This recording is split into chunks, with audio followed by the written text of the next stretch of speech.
Good afternoon, everybody. It is Friday, October 23rd, 2020.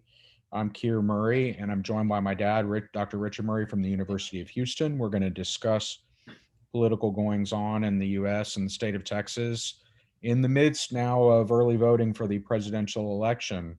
How are you today, Dad? I'm just fine. We're well underway of voting here in Texas, and lots of the United States is as well. I think approximately 50 million people have already voted. Um, we had the final presidential debate occur last night in Nashville, Tennessee. And before we get into the details, what's your sense of where things stand at the moment? Looks very good for Biden, and that's been the case for several weeks. But the uh, walls are closing in. There's so few days left. Over a third of the national vote likely is cast as of today, and here in Texas, we're probably at about 55% or so. Americans are making decisions right now, and I think in many of the states, the cake will be baked by Friday of a week from today, Friday before, quote, election day on Tuesday, November 3rd. Yeah, and of course, as I mentioned, we had the final presidential debate last night. It looks like it had relatively low viewership of just over 20 million, I think reflective of the fact, in part, that there aren't a whole lot of Americans who haven't made up their mind about the presidential race at this point. What was your sense of how that debate went overall? Well, Trump was certainly better than his performance back in late September, but that's an awfully low bar to hop over. But I don't think he did himself any good. There's just too many holes in his campaign, his inability to consistently tell voters what he's going to do for them, but to air his own grievances and sort of talk about issues inside the bubble that might make some sense, but only to his followers who, listen to Sean Hannity and Tucker Carlson. Biden did just fine. And I think by doing just fine, he demolished the sort of central theme that the Trump administration hoped to exploit, which they did pretty well against Hillary with the Hillary's crooked, but with Biden is senile was the argument it seemed to be they wanted to make all summer, and that the debates were going to be the cinching argument, and it didn't cinch it last night, I think, for anybody. Biden, much more than the first debate, where he didn't get much of an opportunity, but did a good job on a range of issues. There's no evidence there of dementia or senility. If anybody seems to have some uh, problems, it's probably the president himself. Yeah, I thought the obviously the sort of decorum of the debate was much better than the last one, which isn't saying much. But I think Kristen Welker, the NBC News moderator, deserves credit for running a tight ship, and I think has achieved mostly good reviews for her performance last night. Um, I thought Biden was okay. Um, I don't think he was struggling. It looked like with the stuttering issue a bit last night. And while I don't think it makes him seem senile, I think it did make him come across as sort of halting and frail. I think for probably a lot of Americans, watching these two guys go at it is not a particularly inspiring display, if I had to guess, which may just be an indicator of why the viewership wasn't very high. But I also agree with you that Trump needed to change the race. He's needed to change the race for quite a while now, and I didn't see much to indicate that he did. So it's a sort of hold serve for Biden in my estimation. One Yeah, I thing, did. and we'll talk more. Oh, sorry. Go ahead. I didn't see anything that on Biden's part that could be easily turned into a post-debate commercial. I thought one of the things we're probably going to see Biden use against Trump is the kids in cages. Uh, you know, that is one of the most dreadful focused aspects of the Trump presidency, because there's extensive video of this, and it's really heartrending.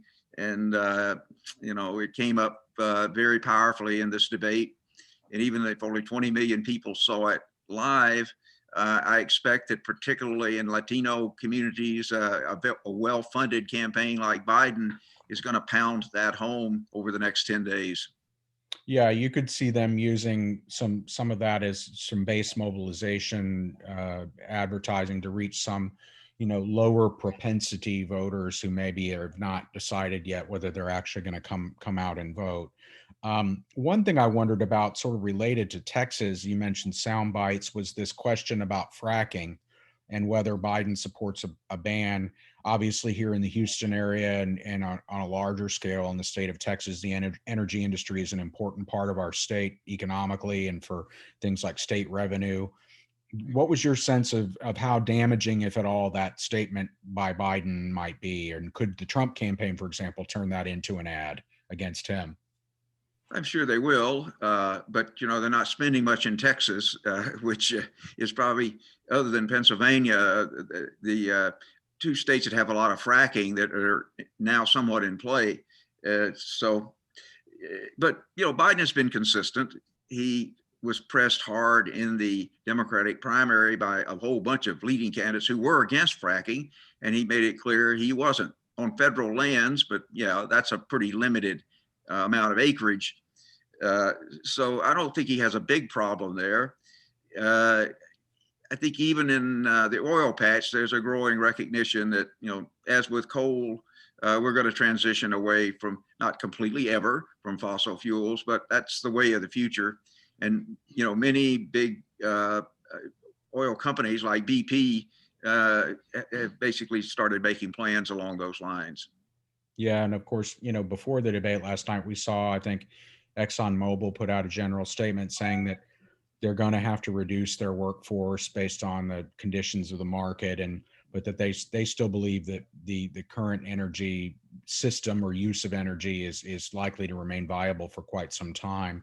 The one thing I always find that's interesting about this question about banning of fracking, it sort of ignores the fact that market forces have really been at work to diminish the importance of fracking before this question has come up. I mean, we've read articles about Wall Street investors cooling on hydraulic fracking because it simply wasn't profitable for them to invest in anymore. I wonder, it's hard to read how much that this will affect the politics of things, but it seems to me there are some realities, market-based realities beyond potential government regulation that are influencing this space too. Yeah, and I just think long term, the decline of the energy industry is just a reality, even here in Texas. That employment is probably never going to approach the level it was at again in 2014. Uh, and that our economy is simply moving in a different direction, much more toward tech and medical services, for example, that are very likely to continue to grow at a fast pace in Texas. We just have many fewer people that work in that sector. Rigs now employ about half the people if they're out in the field drilling. That was the case 10 years ago. And we're not going to reverse that. Technology is eliminating jobs at one end, and world markets are squeezing at another. So, and that's one of the factors I think we ought to get into at some point about why Texas is going to be changing and continue to change, because our economy, our underlying economy, is becoming drastically different than it was, say, in the 1980s or 1990s.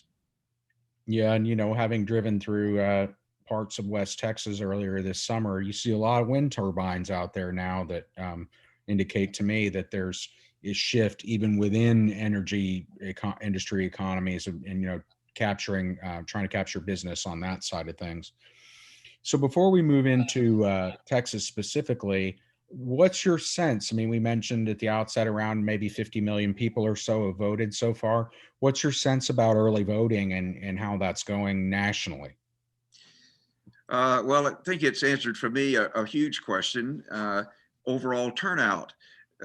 In the one pandemic we've had 100 years ago, voting dropped dramatically. It was a midterm election, but it was 10 points lower than it was in 1914.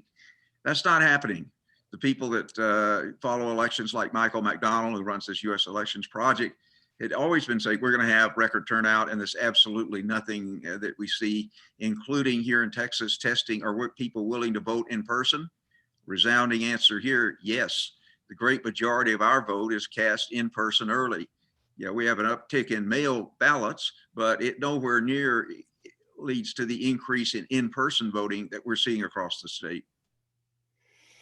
And do you think the large scale early voting that's happening around the country is benefiting one candidate or party versus another? Well, we have, several states like Florida and North Carolina that have a big early vote in and have registration by party. So we can look at those, and clearly the Democrats got out the gate fast, as they did here in Texas in the early voting. So nationally, the Democrats have, in the states with registration by party, have a really big advantage. Now that may just be that they're more motivated to vote and get to the polls really quickly. And a lot of those state ballots, like in North Carolina, are mail ballots, not in person. But the Democrats are off to a great lead in the first third of the vote. We expect Republicans will narrow that margin in many states like North Carolina, but clearly advantage Democrats in the states that measure voting, record votes by party. So Republicans are going to have to play catch up. And again, Trump having just a so-so debate last night means that's not going to be easy, because that campaign doesn't have a lot of financial resources to pour into getting people stirred up and motivated and out to vote. And as you know, as a political consultant, you love to have a lot of your vote in the can before the last week of the election, because those people you got. Yeah, and then we saw, just reported in the last day or two that I believe the Biden campaign had a roughly 3-to-1 advantage in cash on hand available for the final month of the campaign, which is, again, we've touched on this before, highly, highly unusual for a challenger against a sitting president. And I expect that'll be one of the things, regardless of how it comes out post-mortem, that we'll look at what happened to all the money the Trump campaign raised that does not appear to be available to them for competing down the stretch. Yeah, this campaign will be dissected from a lot of perspectives. Again, the campaign manager that they started with was fired, may now be charged with crimes later. So it's been a rough ride over there. And by contrast, the Biden campaign internally hasn't made any news other than raising a lot of money, which is usually a sign of a campaign that's pretty well run, because that means a lot of people are not out trashing other folks in the campaign. And, like most people don't know who Biden's campaign manager is. And I think Miss O'Malley Duffy is quite happy, or Dylan is quite happy with that. She wants to run a good shop, not become a national media figure. Right. That's for after the election. If you win, then you become the star, right? Not while it's happening. No. Well, and what do you make of the battle for the Senate? Obviously, it looks like the confirmation of Judge Coney Barrett is proceeding and likely to happen early next week. That committee vote has happened. I think Democrats protested that process and did not participate, but Mitch McConnell has advanced that nomination to the floor of the Senate for, I believe, Monday or Tuesday of next week. What's your sense of how that confirmation battle is affecting the election? And then what's your sense of the battle for control of the Senate overall right now? By rushing this forward, and successfully it now appears, and getting the judge confirmed so she can go on the bench immediately for the first cases to be argued right after the presidential election, including the Affordable Care Act again, I think net advantage to the Democrats, because the conservatives got their dream. They got a very conservative third judge added to the court, and that's a done deal. It doesn't depend on the outcome of the election for president or the Senate. But it made a lot of Democratic donors unhappy, and we saw a flood of dollars come into Democratic campaigns, not only for president, but also the Senate. There are probably a few states that, like Montana, that are conservative, that Trump's going to win, that maybe this has improved the Republicans' perspective there. But of the 10 or so seats that Republicans are defending, I think this hurts them, having the confirmation a done deal, because Democrats are stirred up. They feel they were cheated again. And we're, I think, going to see here in Texas an incumbent Senator, John Cornyn, that was thought to be, if not totally safe, in a very strong position, really at some risk now of losing his seat. Yeah, and I noted that, Senator Cornyn, up until about 6 or 8 weeks ago had maintained a large financial advantage in this race over his opponent, MJ Hagar. That advantage seems to have been eliminated in a very short period of time. She reported raising $13.5 million in the previous quarter, ending September 30th. And then I think in the last day or two reported raising another $3.5 million just in a few weeks, about 3 times what Senator Cornyn raised, and had a little bit more money for the home stretch than he does. They're both, of course, battling fast and furious on the airwaves, as I'm sure viewers see on a regular basis. But I agree with you. It looks like I'd probably, if I were handicapping the race, I'd still give Cornyn and make him the narrow favorite. But I don't think he can take that to the bank just yet. I think that's a good segue into Texas. As we noted, early voting started on October 13th, so we've had about a week and a half of it so far. The state through yesterday had recorded upwards of 6.5 million votes, about 6.4 million. I would say pretty good chance we reach 7 million votes today statewide. That is only a little less than 2 million under what the total vote in 2016 was of 8.9 million and change. What do you think this means for turnout in Texas, and what that might possibly be when we're all said and done in November 3rd? Looks like we've broken out of our status as one of the lowest turnout states in the country, which typically has been the case for the last 30 years. We're going to set all sorts of records. It's interesting to see the distribution of the vote too. The huge surge and increase is in these big suburban counties. Today, Collin County will go over 50% of its total registration, which suggests they're on a track to get to 75 to 80% turnout of registered voters. That county has 650,000 voters. So you're looking at 500,000 votes coming out of that county versus 320,000 or so in the last election between Cruz and Beto O'Rourke. The biggest question in Texas now, all those new suburban voters, who in the hell are they voting for?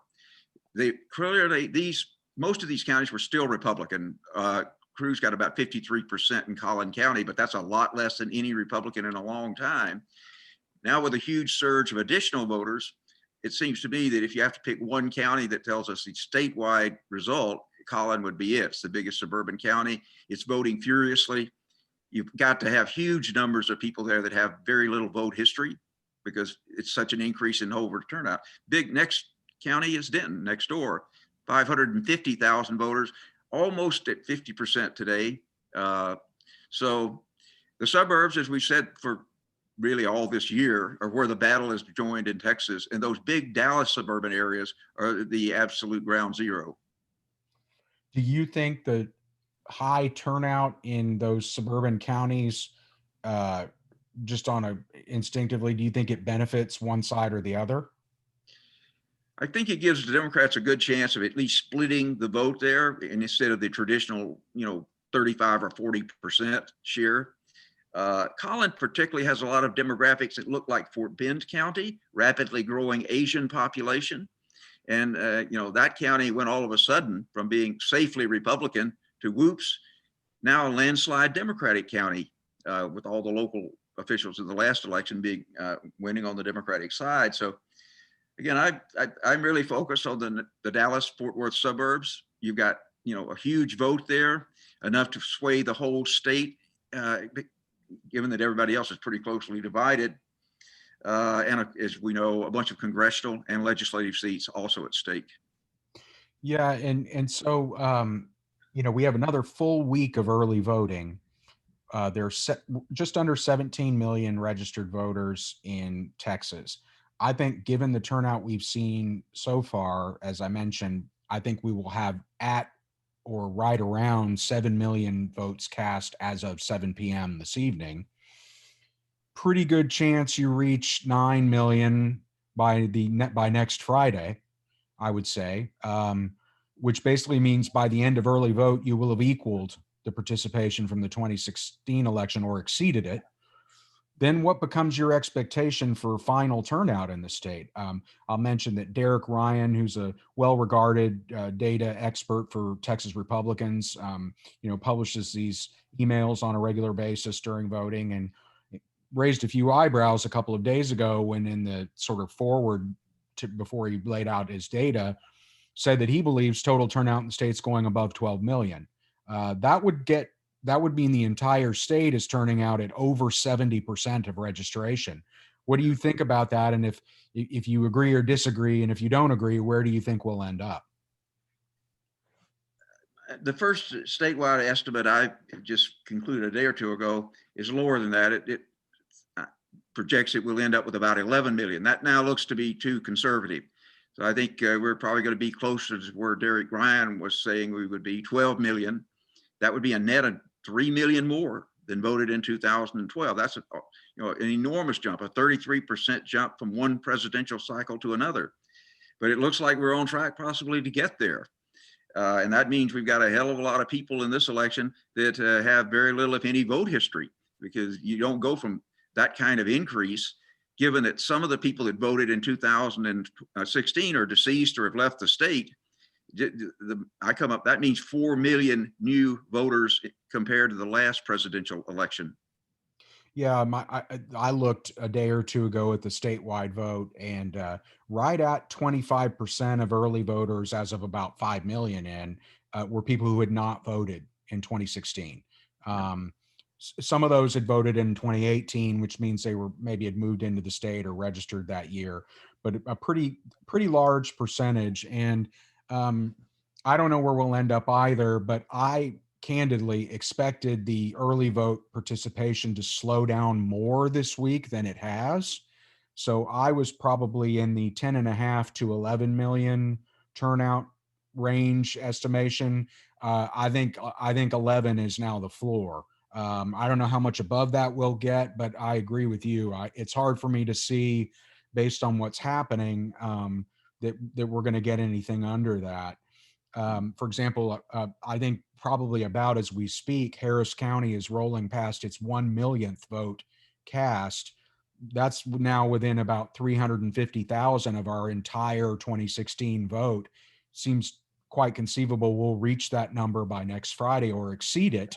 And then it just becomes a question of how much above that do you go? My own sense is that there are going to be a few 100,000 election day voters in Harris County regardless. The last two cycles, it's been pretty consistent. We've had about 350,000 people vote on election day. So if we're in that ballpark, if you finish early voting at 1.3, 1.4, 1.5 million, all of which I think is in the range of possibility, that sets you up for just uncharted waters in terms of what we're going to see for overall participation. Looking at the statewide and to a lesser degree Harris County, it seems to be the one piece of good news for the Democrats is the gender gap in terms of who's voting, that you have about a 10 or 11% more female electorate with a hell of a lot of votes cast. So yes, that'll narrow some possibly, but usually it's about 6 points. Typically we expect about 53% of the final vote to be female, about 47. Looks like both in Harris County and statewide, that ratio is going to be tipped more toward women than men this year. And national polls, I suggest, probably are consistent with what we have in Texas, that Democrats do better the more women are in the vote, and Republicans are better off with more males. The worrisome thing, I think, for Democrats is Latino vote. Everybody's up compared to 2016, but in contrast to the overwhelming increase in the suburbs along the border from El Paso to Brownsville, and voting is up, but not as much as elsewhere. And this is a place I know where some of the Democrats, like the former Congressman Beto O'Rourke and the former mayor of San Antonio, or Julian Castro, are badgering the Biden campaign to put some of that extra money, because there are very few local races in these heavily Hispanic areas along the border. Very few Republicans are running. There's one district, the 23rd, that's competitive, but most of the Latino vote outside of the metro areas are in places where there's very little local action. and that therefore not a lot of money is pouring in because there's nothing much to decide in, say, Hidalgo or Cameron or El Paso. So that's a concern, I think, on the Democratic side statewide. They need a pretty good push here in the next week to get Latino voting up. Registration is up, and there's some increase in turnout compared to 2016, but not as much as everywhere else. Yeah, I think that's a pretty widely shared belief. So what do you, if we're getting into turnout statewide of 11 to 12 million, let's say in that range, what do you think that does for the competitiveness of the state, the makeup of the electorate, and whether that benefits one side or the other, whether it sort of keeps the status quo in place where Republicans retain an advantage in the statewide vote? How do you think that increase in participation is potentially going to affect the electorate's makeup and who that benefits?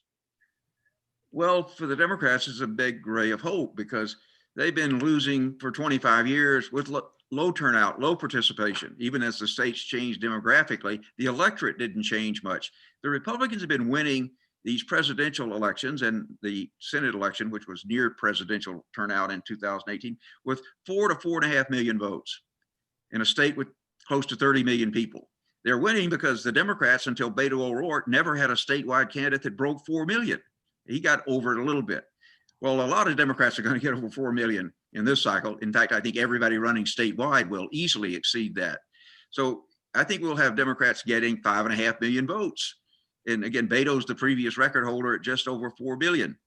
Also, a thing about trending analysis, what's driving that in part is there's virtually no Anglo growth in Texas anymore, but the state's growing. So you got a lot more people here, some coming of voting age, but also a lot of people moving here. And the movers, come from states that tend to be more politically competitive, like California and Florida, but also huge increase in immigration from international sources. And that's changing Texas in many fundamental ways. I went through my class roster. I'm teaching this semester again, 280 students. I wouldn't attempt to pronounce half the names on my roster. When I got here many years ago, my classes were full of Smiths and Joneses, and now, no, very few sort of straight Anglo names, and a lot of those have first names that suggest they're probably African American. And so last time we talked, you sort of went on the record saying you thought Joe Biden would carry the state. Over the last week, I think we've seen some polls that indicate essentially a dead heat. My read of the turnout so far and statewide suggests, at least in terms of partisan split, a dead heat. Democrats got out of the gate very fast in Texas. Republicans have made up a lot of ground over the last week, and it looks pretty even at the moment. You holding to that prediction? Yeah, I just sent Ron Brownstein, the Atlantic magazine and LA Times journalist, my latest revision, and it has Biden winning by about a point. I think that's probably on the conservative side. Again, that was based on a two-party presidential vote of about 10.6 million. Looks to me like now that's going to be exceeded. Probably now have at least 11 million people voting for Trump or Biden, and of course, some people are not going to vote for either.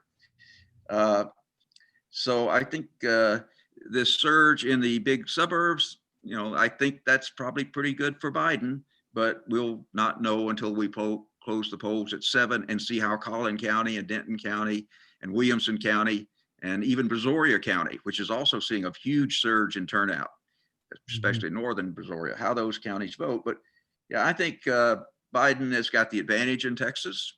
Trump doesn't have a lot of resources to pour in here. He's fighting on defense from Florida to Pennsylvania to North Carolina and Michigan, et cetera. So despite the fact that the Biden campaign didn't put a hell of a lot into Texas, what they put in is more than Trump. And if Biden were to narrowly carry the state, what do you think that means for other statewide races? We've talked about the Corn and Hagar race. That's a little higher profile, I think, than most other races for Supreme Court and Railroad Commission, things like that. What do you think that the sort of more generic statewide down ballot rate matchup might look like? I still think the other Republicans, starting with Cornyn, have a statewide advantage. There's not a hell of a lot of people. You've got one railroad commission race, and you've got, I guess, 7 statewide judicials, the 4 Supremes, and then the 3 courts of appeal, criminal appeals. Those are at the top of the ticket. There'll be some roll off from the presidential vote, and with no straight ticket, we're all, unsure how that's going to affect down ballot, but those are at least clustered near the top. I just got to think that there are more people that are going to vote for Biden and then switch back to voting for Republicans than people that are going to vote for Trump and switch over and vote Democratic. So I think, as with Ted Cruz in 2018, I think the highest profile Republican in Texas gets the lowest percentage of the vote. That was Cruz in 2018. It should be Trump in 2020, which means for the statewide Dems to contemplate winning, they need for Biden to open up what I think is a 1 or 2 point likely lead to 3 or 4. Then you're in the game, I think. It's interesting. I saw in one poll over the last week they surveyed some people who had already voted in Texas, and it's, I don't want to put too much emphasis on one poll, but one interesting tidbit in that was that among those who had already voted, 11% of Republicans said they voted for Biden. It seems to me if that's a percentage that's anywhere near accurate in terms of the actual electorate, it becomes very difficult for President Trump to carry this state. Again, it's one poll. I don't want to read too much into it, but and by the way, the same poll showed that only 4% of those Republicans who had voted for MJ Hagar. So there was a real gap there. Yeah. As you suggest, between the presidential race and the down ballot races. Yeah, nobody else that's running statewide is controversial in the way that Trump is. If Ken Paxton were on the ballot this year, he might set the pace as the worst Republican performer, but he's not up. So most of these people are just names on the ballot once you get below Cornyn. Their opponents don't have enough money to advertise much, and it's just going to be much more of a reversion to a party line vote. Here in Harris County, we have just under 2.5 million registered voters. We talked about this a little bit. We'll be over 1 million of them, if we're not already today, that have participated. Where do you see Harris County ending up, and what is its overall vote total due to the state's electorate? Well, as you pointed out before, we rarely punch our weight. That our share of the statewide vote is typically less than our share of the registration and our share of population. It looks like we may be pretty close to contributing 15% of the entire statewide vote, and that would be a couple of points more than we've usually averaged out. And that's impressive because everybody else is voting a lot more too, but not as much as Harris County in the big core urban counties. So bottom line, we're following Dallas County, which about 6 years ago, about in 2012, and became a landslide Democratic county. Landslide is you're consistently getting more than 60%. My number for Harris County at the end of the day, 62.5 for Biden, 37.5 for Trump. Biden carries county by 350 to 400,000 votes. Wow. And, so what does that kind of a margin mean for the statewide contests? I mean, that's a much bigger margin than we've seen. That's at 400, you'd be double the raw vote margin that Beto O'Rourke got 2 years ago. Yeah, O'Rourke got about 205,000 margin. That was up from Clinton's 170,000. So, but I think we're going to see a big jump just because there's so much more turnout. And remember, there's been no Anglo growth in Harris County since 2000 net. So meantime, we've added 1.3 million people, virtually all persons of color, and they're registering and voting, and they're not voting much Republican. So my number for Harris County, Beto got about 58% of the two-party vote here. I think Biden, that makes you a landslide county, and it's not worthwhile for Republicans to run countywide unless they just want a different life experience. Some people say that some of the reason for the increase in participation here in Harris County is the the changes that the county clerk's office has made to facilitate early voting, including dramatically expanding the number of sites, lengthening the hours, offering things like drive up voting for the first time. Is it your sense that that's part of what's contributing to higher participation? Well, I think it's an important driving effect. We've handled this vote pretty smoothly here in Harris County. No, sort of horror stories of people waiting in line 4, 5, 6 hours. So far, knock on wood, no outbreak of coronavirus based on people trying to vote. But you've also had an awful lot of publicity, especially with some of the statewide Republicans, the Attorney General and the Governor, trying to rein in Harris County. And that's gotten an awful lot of media coverage. And I think it's produced a backlash, particularly in those low propensity vote areas where the word's out there that people are trying to keep you from voting or making it more difficult. So I think of this statewide Republican ploy, sensing that this was a dangerous year to try to clamp down on this rogue county, which happens to be the biggest and increasingly one of the most Democratic, has totally backfired. That the big hero in this county is Chris Hollins, the clerk, who aggressively, went to commissioner's court, said, give us more money. And a now Democratic dominated court threw in close to $40 million. And I think that's partly the reason we're going to see 300,000 or 400,000 more votes cast here than we saw the last go around. Yeah, as a friend of mine was noting on a previous Zoom call, and I hadn't really thought about this. It, in retrospect, makes the election of Lena Hidalgo as county judge pretty significant in the fact that without a majority on commissioner's court, I don't think you would have gotten the approval to expand these hours and locations and appropriate more funds to utilize for those purposes. So that narrow surprise victory in 2018 seems to be having a big effect on what's going on now in this election. And one of the consequences of that election in 2018 is that the Democrats likely come out of the 2020 with an unassailable majority on commissioner's court. And seeing how Republicans ever get a majority of the court in Harris County, that's a stretch for me, given the demographics of our county and the fact that the one open commissioner seat likely goes Democratic this year. So you have a 3 commissioner to 1 Republican deficit. And this Hidalgo has gotten an awful lot of mostly positive publicity across the state and the country. She's one of the Democrats' brightest futures for a state that looks like it's going to become more and more competitive. And she's 29 years old. Seems to have a great future ahead of her. Yeah, and I think it's sort of an interesting irony that at the outset of the coronavirus pandemic, there was a lot of media attention focused on both Judge Hidalgo and Governor Abbott. At the time, Hidalgo took a lot of flack publicly from a lot of sources for being aggressive in wanting to combat the virus.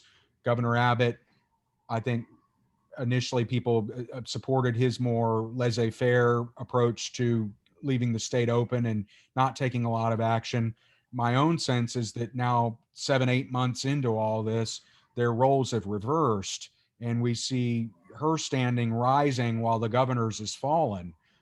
As we pointed out, he's battling folks on his own side now politically. And one of the interesting things this week, he announced a several $1 million investment to help Republicans down ballot across the state, including media buys and that sort of thing, largely focused on Beto O'Rourke and, why he's too liberal for Texas. And I thought to myself, are these ads about 2020 or 2022? Because it seems like he's trying to, cover his backside politically for the next election rather than the one we're involved in now. What's your read on that? Yeah, he pumped in several million, but he has the largest stash in Texas of any office holder. I heard 37 million the last time I looked. He's putting some of that out, but mostly he's keeping the cash for his own tough election in 2000, the late 2021 and early 22. The Republican primary will get started in November, December, and he's going to have a primary. Somebody's going to run against him from the right. And so he's got to fight his way through a low vote primary electorate that's dominated in many parts of the state, like Montgomery County, by very extreme Republicans who don't like Governor Abbott much right now. Surviving that, he will now face a state that has become suddenly very competitive in the general election. And pretty clearly, from where I sit, if Beto O'Rourke, who's out almost every day working for other Democrats, decides to throw his hat in the ring for governor, and there's no Senate seat up in 2022, so that would be the high-profile race to make. Then that's probably the Democratic nominee. It's hard to see how O'Rourke could be defeated in the primary because he's going to get a lot of credit for showing what could be done in Texas, even though he lost in 2018. Yeah, that'll be fascinating to watch, and not least for the governor. In addition, he's going to be coming into a reelect on the heel or right after what's likely to be a very difficult legislative session with a lot of bad choices about the budget and healthcare and otherwise. So it's going to be choppy waters ahead, to be sure. Well, I think that's probably about where we want to leave it in terms of our scheduled analysis. I'm going to roll through a couple of questions here. Someone asks if high voting in Texas is continuing beyond the initial few days. Definitively, yes, it is. As we spent a lot of time talking about, early voting remains very, very high, higher than I ever would have expected. Someone asked, can Biden win without Florida? And which states would he need to win to make Florida not matter? Can you hear me?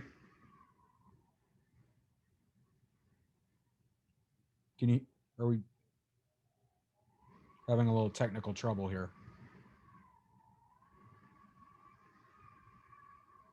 Are you there?